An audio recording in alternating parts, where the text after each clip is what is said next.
While meditating this morning, I found myself in a beautiful and peaceful state. It seems like I was in heaven, such a joyful and amazing state. This happens often when I meditate for a long period of time. But then, somehow, when I finish the meditation and I go out of my room, this peaceful state only lasts for a few minutes. Then everything comes again. The chaotic world, the disturbing world. It seems like this peaceful state is gone.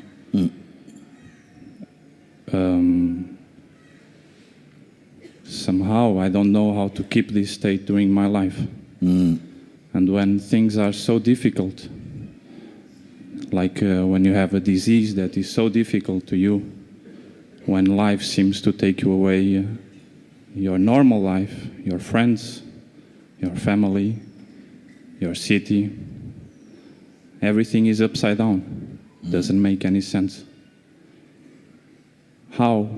My question is how, when everything is so difficult, how can you keep peace inside of you? That state when I was doing the meditation.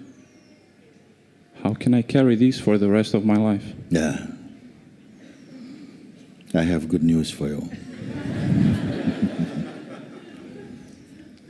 But I don't know if you can bear it. It's for everybody. We're in Rishikesh, many yogis here, many meditators here. How can I keep this peace which I have found in meditation? Because as soon as I step out, in your case, you say a few minutes even, and the chaotic world returns. How is it possible? No? How is it possible to retain or maintain this peaceful state? First, I have to tell you, nobody can do it. Buddha could not do it. They cannot do it. The one who says, how can I do it, cannot do it. You have to find that which is there by itself, which is what you are, which is timelessly peaceful. Not a peace that there is someone who is required to keep it.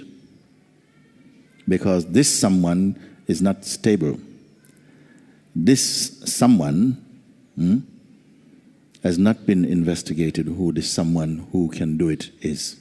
And this is experienced by people who are hearing this kind of thing for the first time. They feel, oh my God, no, my God, like shock or, but good news coming. The one who wants to do it cannot do it. Can do it for a while, but cannot do it unbrokenly. Cannot do it. You see? Who is this one who wants to do it? First, you will discover that this is your inherent nature, your timeless being. You must come to this discovery. Satsang is for this. And you will come. If you're open to what I'm pointing, you will discover the peace that you don't have to keep. You will not become a peacekeeper. You will become peace itself, not peacekeeper. You see? This is the mistake all make. You want to do it? I tell you, the Buddha could not do it. Christ could not do it. They cannot do it as a person. Because presently when you speak like that, I ask you, who is the meditator even? Something is meditating.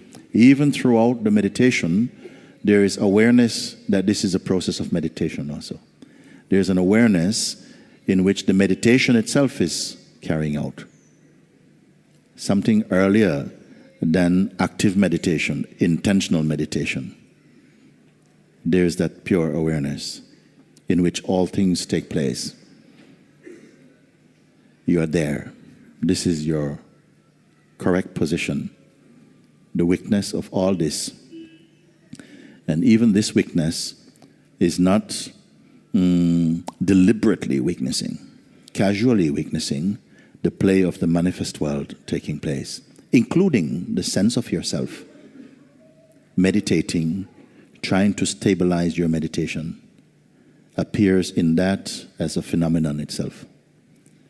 It will take some time to get over the kind of the shock of that. But this is something, if you are meditating, and the purpose of meditation is to discover truth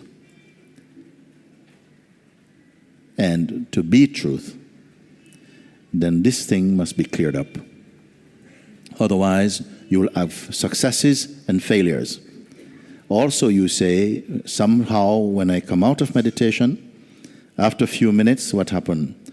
The chaotic world returns. This is how it is conceived of and perceived by the individual mind. It's not that it's a chaotic world. Maybe it's the world, but you are experiencing it chaotically. You see?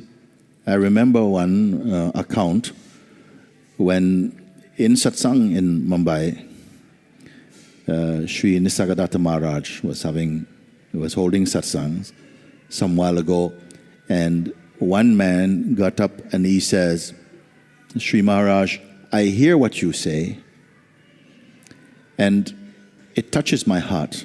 But if I am to be honest, in my case, I am always experiencing suffering. And Maharaj swiftly retorted, he says, no, you're not experiencing suffering. You are suffering, you're experiencing.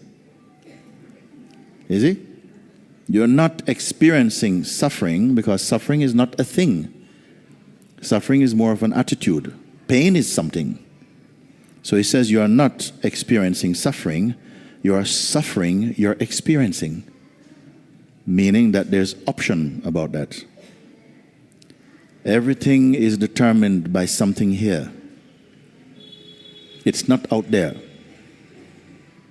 Out there is only potential, possibilities of ways of perceiving.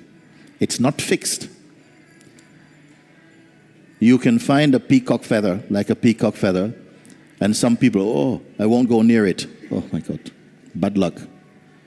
Another one puts the peacock feather in his hair. Another one puts the peacock feather at the temple. What is the nobility of peacock feather? It is you who determine whether it is holy or unholy, and not the thing in itself. The life is being lived and experienced internally. You see, you set somehow the equalizer of how you will perceive a thing. So when you say the chaotic world returns, like now we can say, some people say, oh, why don't they turn this music off? It's disturbing me. I say, no, not necessarily. The music is the music. You're feeling disturbed. It can be like this, isn't it? So if you hear this in the right way, you have a lot of space. You say, okay, you know what? I feel just to go out now. I just feel to go out now because the music was too loud. Now, much better. Like that. You see? So like this, we are shaping the world that we are experiencing. We are perceiving what we are conceiving, actually. It can be put like that. So you say, how is it possible to be in a world that's full of so much trouble. Is it full of trouble? Maybe you're full of trouble. And why full of trouble? Because of the way in which we perceive. You want the world to look different from the way your mind is interpreting it or something like that. So all these are open values. They can change. But the most significant thing I can point to now is that I enjoy this peace, you say. I feel like I'm in heaven. I feel like I'm in heaven, you see.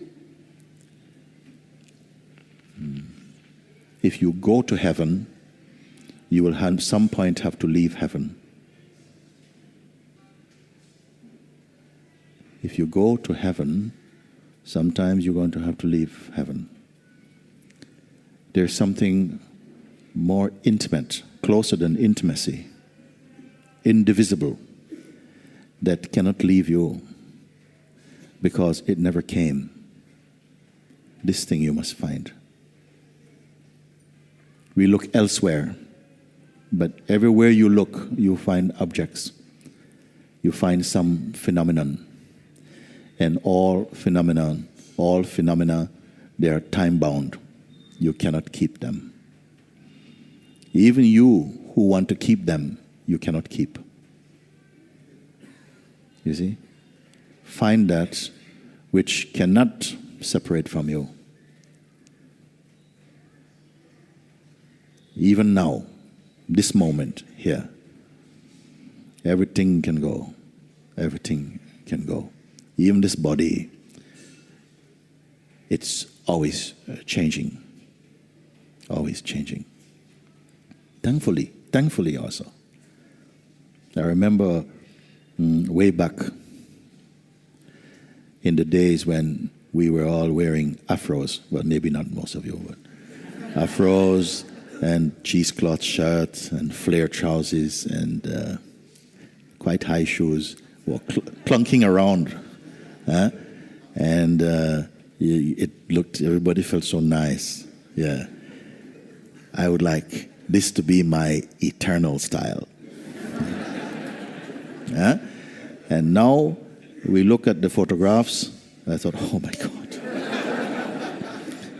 God. You're happy that things change. Isn't it? So nothing you are going to find, you're going to want. Even if you find heaven, then something is going to find some fault. Even in the Garden of Eden, everything was there. But somehow still desire arose for something that was called forbidden. Then again you come out. What is that you cannot come out from? This you have to find. And it's here. In fact, the only thing that is here. Everything else is floating by. Everything else belongs to time. Time says, all this is mine. What is it that it cannot conquer? Time.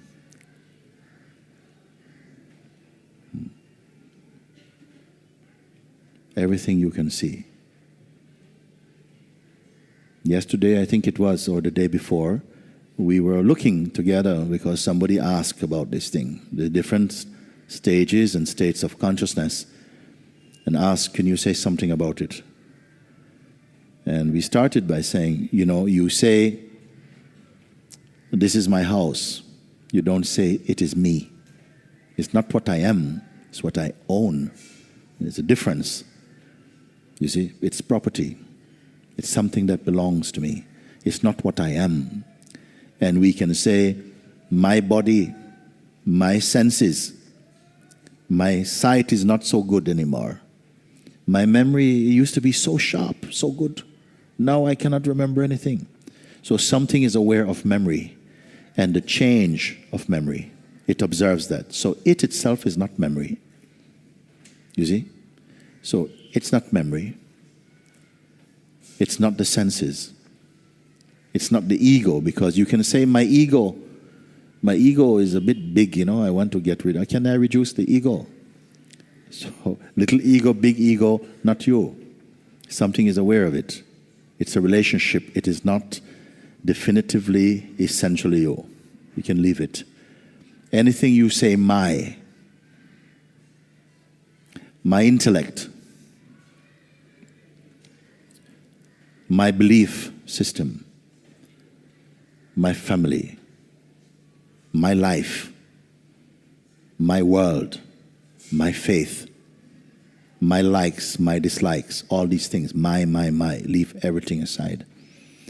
When everything that you can touch and label my or me or mine, leave everything aside. What is remaining? I. I remain. What is I? What says my life, my belief, my trust, my hope, my practice? Who is the my? Who is I? Don't listen only in your head. Try to scan internally to see what comes to claim I. What is I?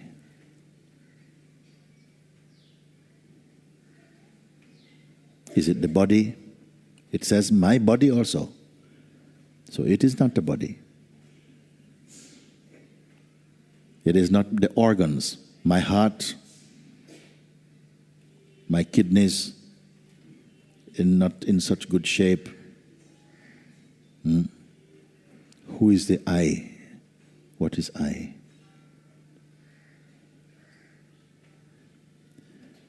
Let's take a second to look at that. Whatever you can say, me or mine, my life, my practice, my question, my doubts, my faith, they are also changeful. Let's leave them aside for the moment. Let the I be unmixed. What remains is I. You may say, I am. I am. Am means what? To be, isn't it? I am. I exist. What is the I that am? This is not merely a question to be answered mentally, but with an acute intention to discover and to experience directly, not just mentally. Something persists as I. When the I is not connecting with any concept, when the sense I or I am is not embracing or connecting with any concepts or intention. And as we speak, the opportunity is now also. It's not homework.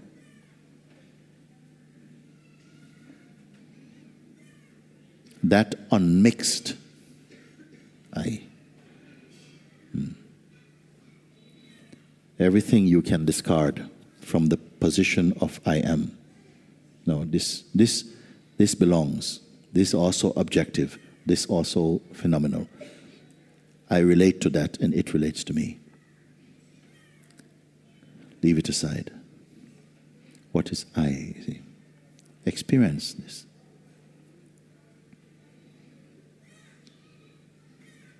It is not gender. It is not male or female.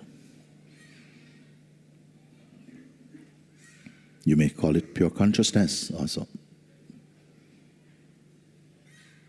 The intuition or the intuitive sense that I exist. Nobody taught this to you. Nobody showed you how to exist. No parent has christened their child I. Let's call this child I am. No. Let's call him John. And later the child says, I am John. I am is not John. Do you follow? Yes. What is I am? You may call it the name of sentience, even. I am. For some beings also, they say, but the I am also, there's awareness even of I am. Some of you here will follow me now. But even the sense I am, the sense of the knowing that I exist also, is also perceived. By what? I am not here to discuss any theories with you. We are here together. Some power brings us together to look together. What will emerge out of this moment?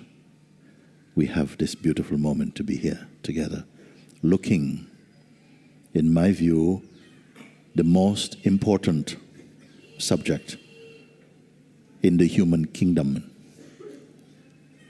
Who am I? Not who we are told or conditioned to believe we are, but actually, because even conditioning also you observe, we perceive, we are aware, even this is my conditioning. Some people say this is my conditioning also. So conditioning, you are not. Something is earlier than conditioning. It is not out there.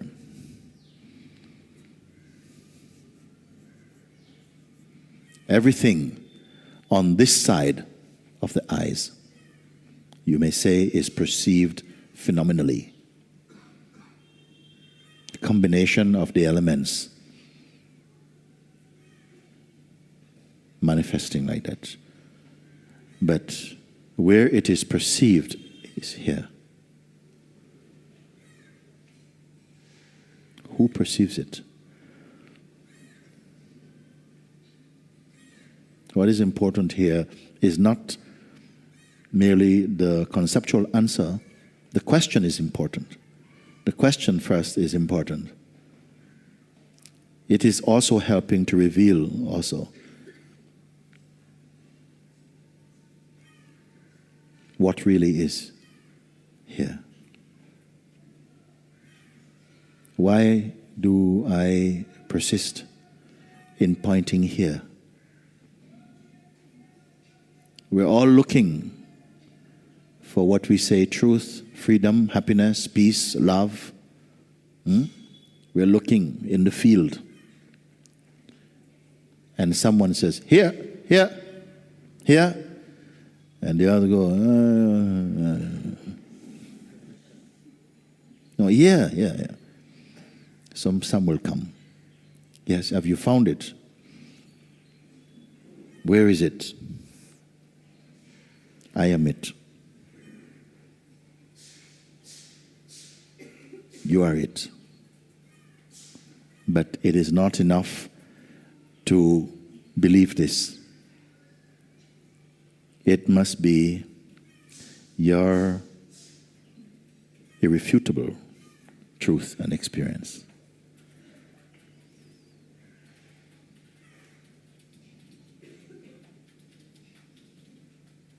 Do you want to make that step?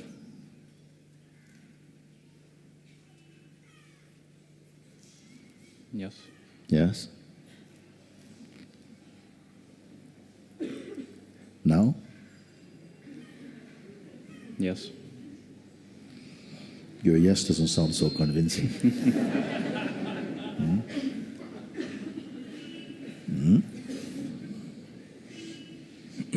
I'll give it a try. No. That will not do. That will not do. It's not easy. That will not do either. Why not easy? What is not easy? Why you say this now? Because maybe things in life are very seriously difficult, and you must throw this concept completely away.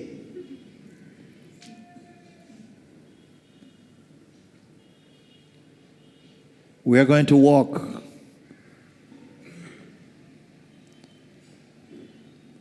We are going to walk through the gate. You say yes. In 1 minute, I'll just shoot myself in the foot. We have to walk through the gate. Oh, Mooji, 1 moment. Okay. Now, because it's too difficult. It's my leg is hurting, you know. This is what you say, because you don't give it a chance. You already come with an attitude, no, it's already so difficult actually. Life is full of so much difficulty.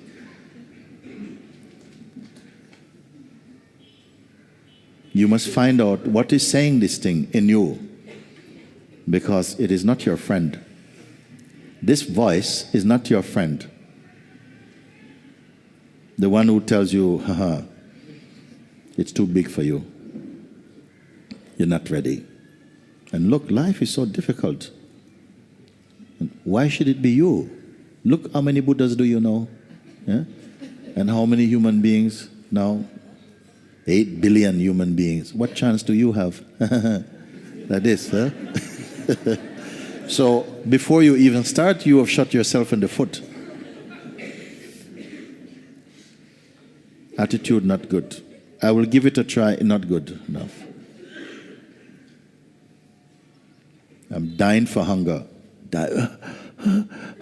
Would you like some chapati? No, not chapati.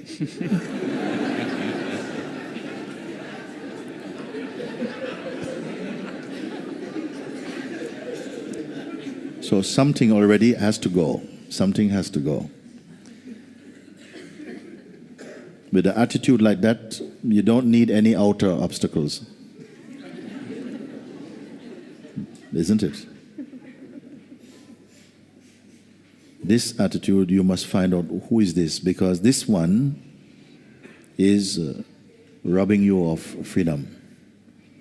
If you listen to this voice and keep this company, he's already preparing the next womb for your next birth.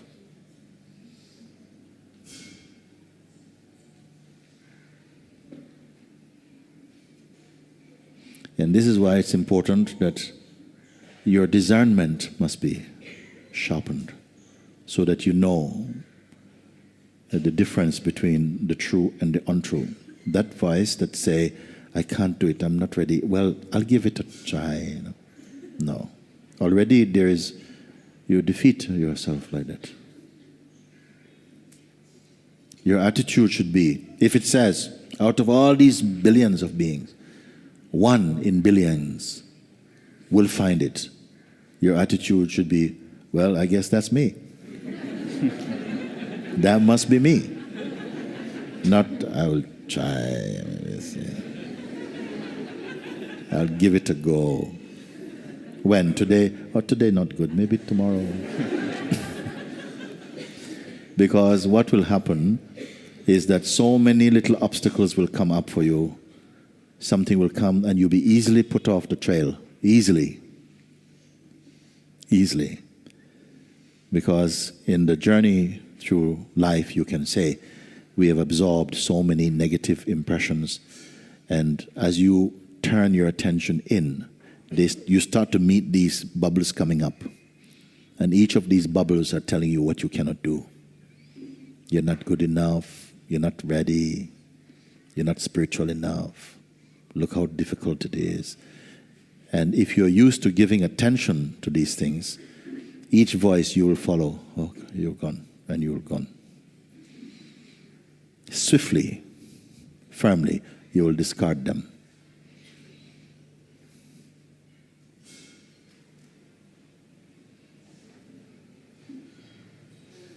Who is the meditator, even? This meditator will give you half an hour of pleasure.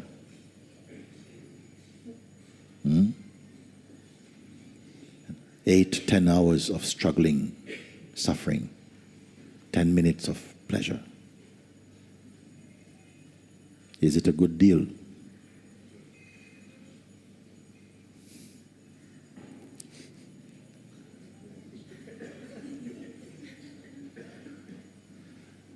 Are you going to be the 10-minute Baba? 10-minute, after 10 minutes? No.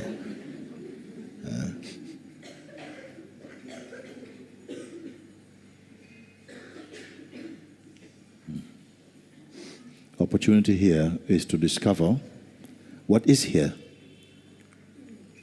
Not what is there, what is here.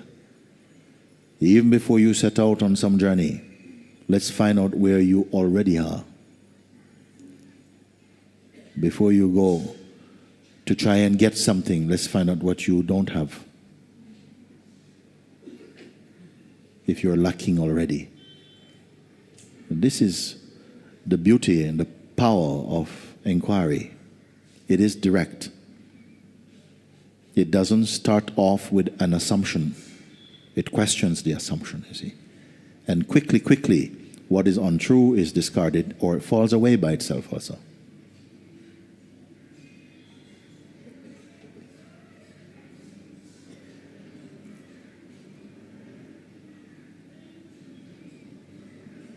So when I ask you, if you are presented with a choice now, here, what is your heart's choice, your heart's desire and wish in this moment? Can you identify that?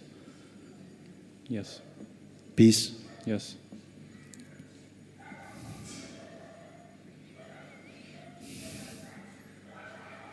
A piece of peace or all of peace? Piece of peace of peace of peace. A piece of peace?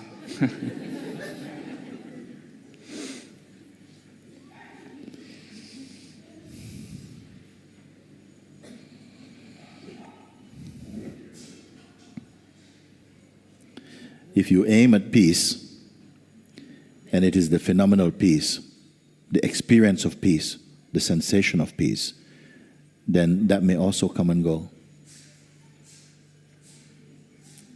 For a sage, even if peace comes and goes, it matters not.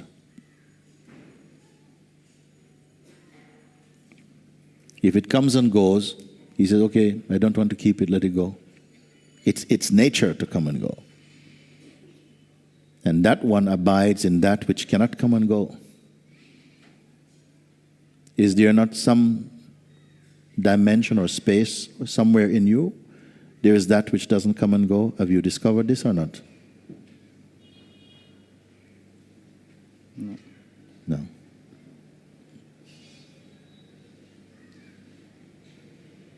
Then what an opportunity today. It is there, nevertheless, it is here. But you have not recognized it. That's all. You cannot make truth, you cannot help truth, you cannot improve truth. You can only discover. Do you follow? So therefore, if I am correct in saying that the truth is ever perfect, then what are you trying to perfect?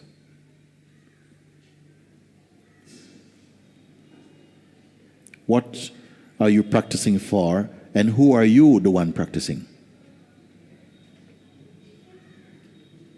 Let's come basics, simple things. I'm not here to discuss philosophies. Would you agree that if truth is really true, it must be always true? It cannot be sometimes true. Would we agree on this thing? Okay. Can we also add that it must be perfect in itself? That what is true, what is real, must be perfect in itself already? Ever perfect? Would we agree on this? Some of you know already this for yourself.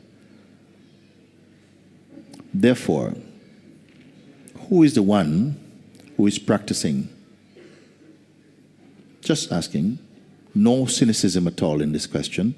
The question is being asked now, who is the practicer? And what is the practicer's aim? Just asking. Let's start with you.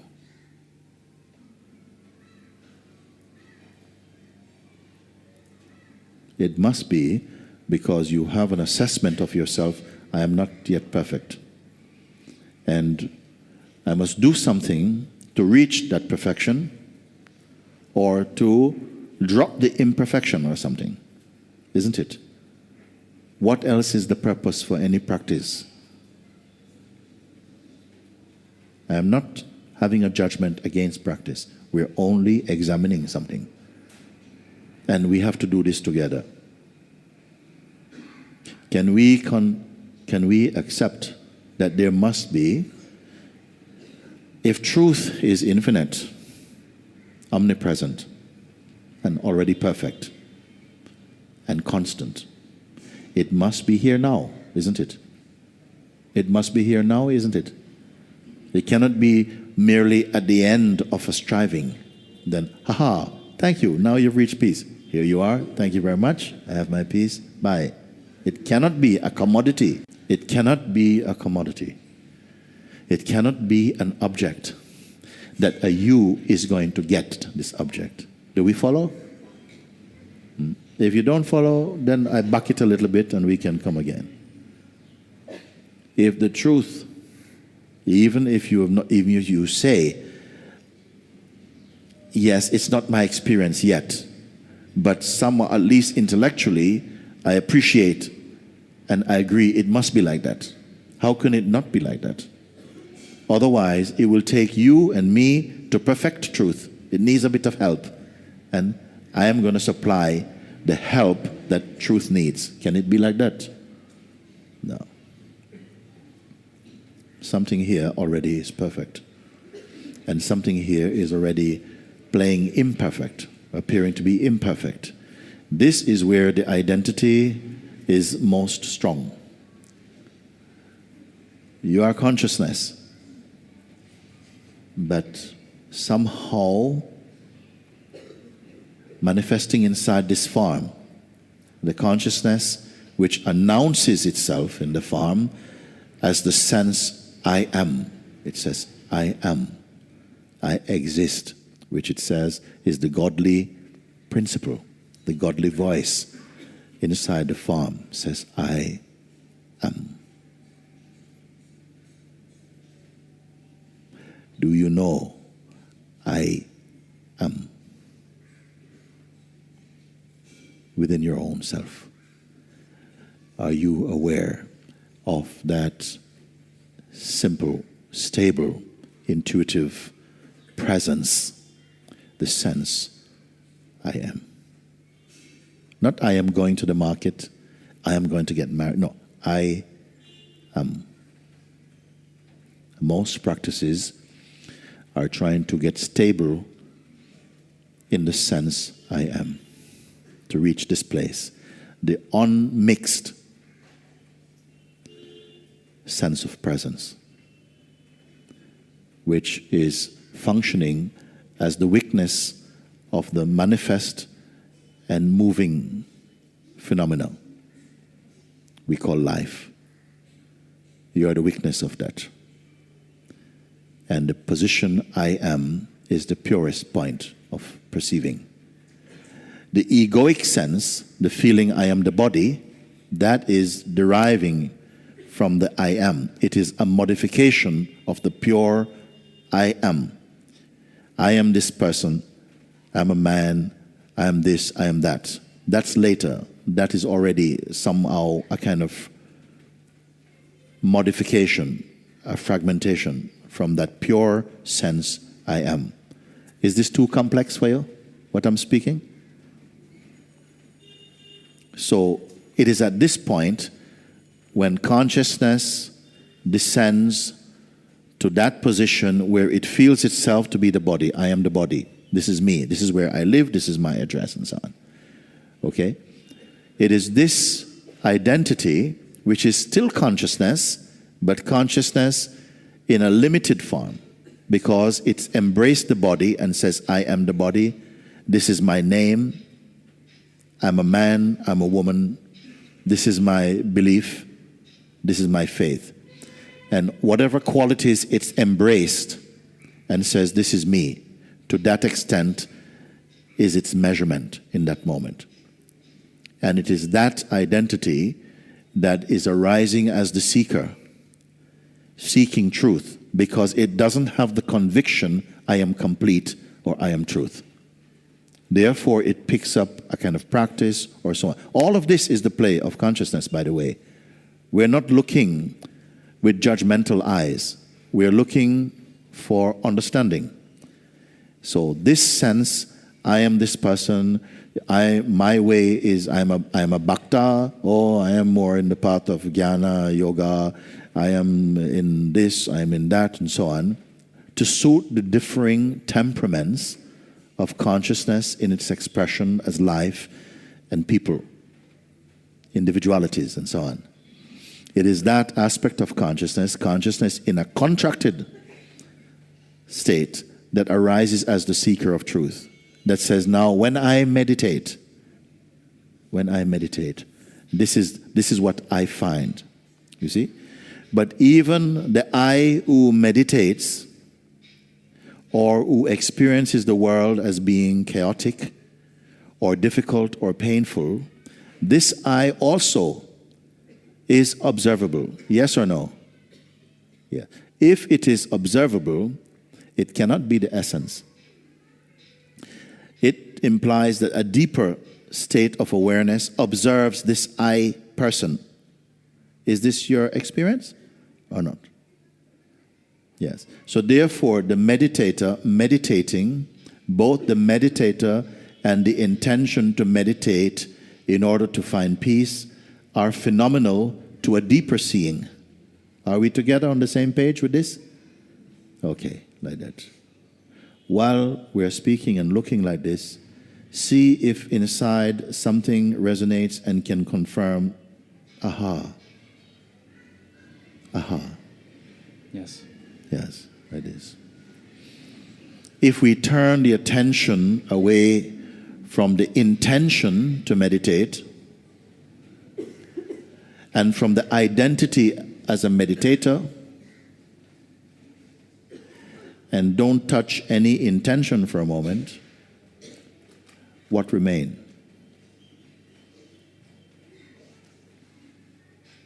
Perceiving of the manifest functioning is taking place automatically, spontaneously. Just like right now you're here, listening, comprehending, thinking is happening spontaneously. You don't have to do anything for that. This is the marvelousness of consciousness. If the meditator or the identity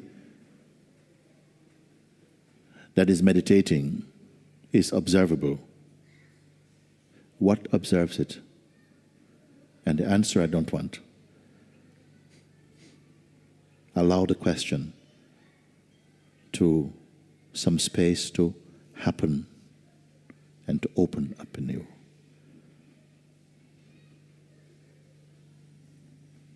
Don't say the answer. Experience your finding.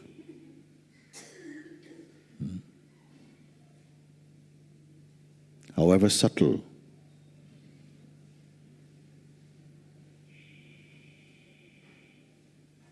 the object of perception reveals the intention to meditate, the end of the meditation, the minutes passing, the apparent world coming in and feeling chaotic. Aren't all of these things phenomenal? Will not another day, another moment produce other images, other pictures? What if you don't keep any of these pictures but just perceive them?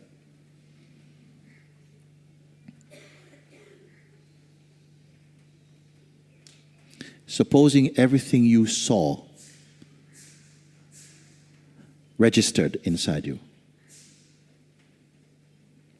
Supposing everything you experienced, everything you looked at, every flower, ding, became a photograph in your mind. Every person you see, you cannot forget. Every hand you shake stays with you. Every meal you had, you cannot forget. Every temple bell you heard, cling, cling, you cannot get rid of. What state would you be in? What state would you be in?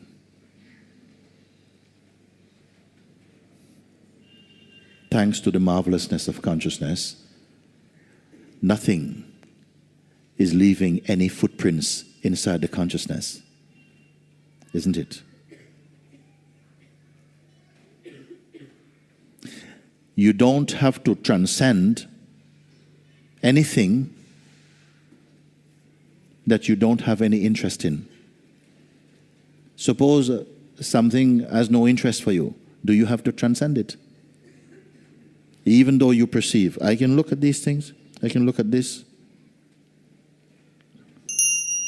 I can look at it. Can I suffer from looking at it? Does it write itself in my memory? No. This is the marvelousness of consciousness. Then why does some things do stick in you? Why does most things in the world that is available for perceiving doesn't stick in you? You look at the everything. In minute detail, I can look at it. Turn away, it's gone. What are the things that are sticking so much? And do they need to stick?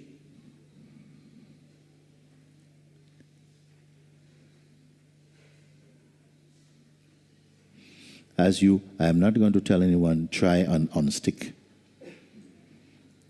I only point you to your true place. Be aware of this. Be aware of this. And your mind will be clear and light and open and full of love and peace.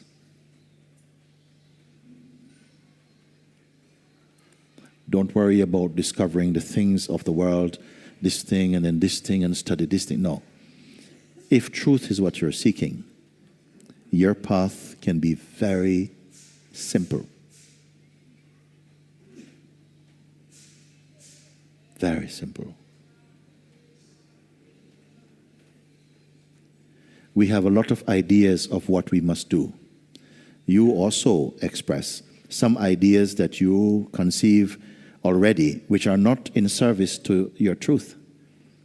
Like the world is difficult, everything is so hard. These are not facts, they are fiction. You believe them, so you believe them into existence for yourself. And now you must believe another technique to get rid of the other belief.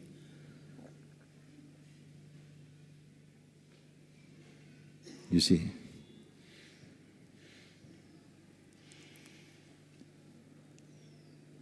I wonder if you follow.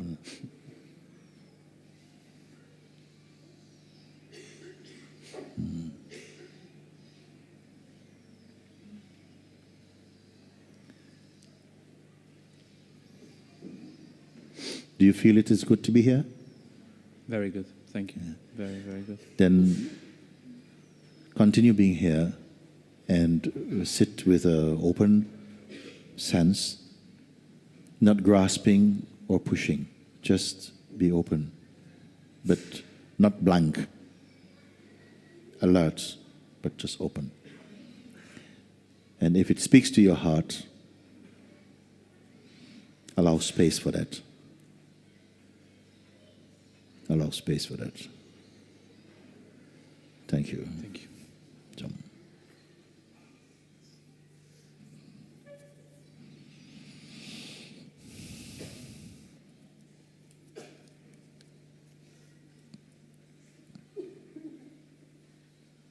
Sometimes we have a lot of fixed concepts of how things should be. And so that's already cloudy when you begin to really, you present yourself for this opportunity to plunge inward into real discovery. Then whatever pet concepts we're holding is going to somehow seem to block your path. You will find out if you persist that these things are not true. Many things that appear to be difficult or to obstruct, they are not really obstructing. They're living on your thought and your belief. As soon as you are free of this, because the nature of any illusion is that as soon as it is recognized what it is, it loses its power. Many things are going to lose their power. Sometimes you don't want them to lose their power because we have homegrown a relationship with certain things that you still give value to them. So you're not easily willing to be open about them. We will observe these things if they are still there. Okay, please, you come.